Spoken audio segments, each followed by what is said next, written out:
Mango sticky rice ডেজার্টটা যে আমার কত প্রিয় সেটা আর কীভাবে বোঝাবো। তো যাই হোক, চিন্তা করলাম নিজে নিজেই বানিয়ে ফেলি।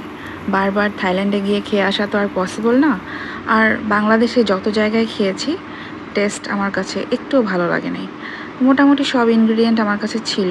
স্টিকি রাইসটা অনলাইনে অর্ডার করলাম অ্যান্ড দেন বানানো স্টার্ট করে দিলাম। এই কোকোনাট ক্রিমটা আমি থাইল্যান্ড থেকে নিয়ে আসছিলাম, তো আমার কাছে রয়ে গেছিলো একটা। আর এখানে আমি ড্যানো ক্রিমটা ইউজ করব। তো আমি রাইসটা বয়েল হতে বসিয়ে দিয়েছি। এখানে 1 কাপের মতো রাইস আছে অ্যান্ড এর মধ্যে আমি প্রায় 6 টেবিল চামচের মতো সুগার অ্যাড করে দিব।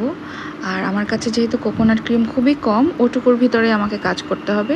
আমি হাফ রাইসের সাথে মিশিয়ে দিচ্ছি। রাইসটা আস্তে আস্তে হয়ে যাচ্ছে অ্যান্ড কোকোনাট ক্রিমটাকে সোক করে নিচ্ছে। তো রাইসটা মোটামুটি এখন ডান। আমি এটাকে একটা সার্ভিং ডিশে সার্ভ করে দিব। আর এটাকে ঠান্ডা হওয়ার জন্য বেশ কিছুক্ষণ সময় দিতে হবে। এই তো রাইসটা একদম পারফেক্টলি ডান।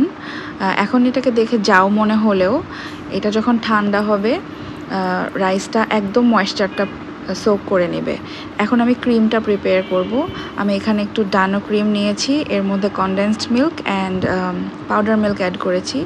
আর আমার কোকোনাট ক্রিমটার সাথে ওইটা আমি অ্যাড করে দিব। এভাবে আমি কোকোনাট ডিপটা প্রিপেয়ার করে নিব। আমি কেন জানি এই ক্রিমটার মধ্যে কর্নফ্লাওয়ারটা একদমই মানতে পারছিলাম না।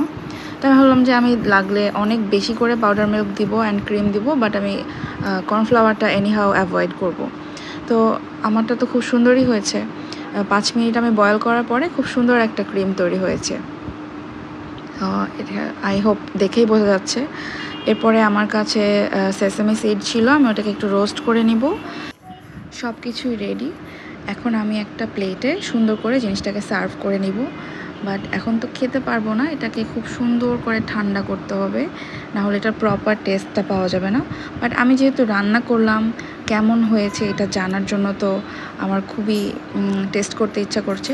তো আমি আমার প্লেটটা থেকে একটু টেস্ট করে দেখব। বাকি যেসব প্লেট আমি প্রিপেয়ার করেছি ওগুলো আমি ফ্রিজে রেখে দিব একদম প্রপারলি কুল হলে, এরপরে আমি সেটাকে সবাইকে খেতে দিব।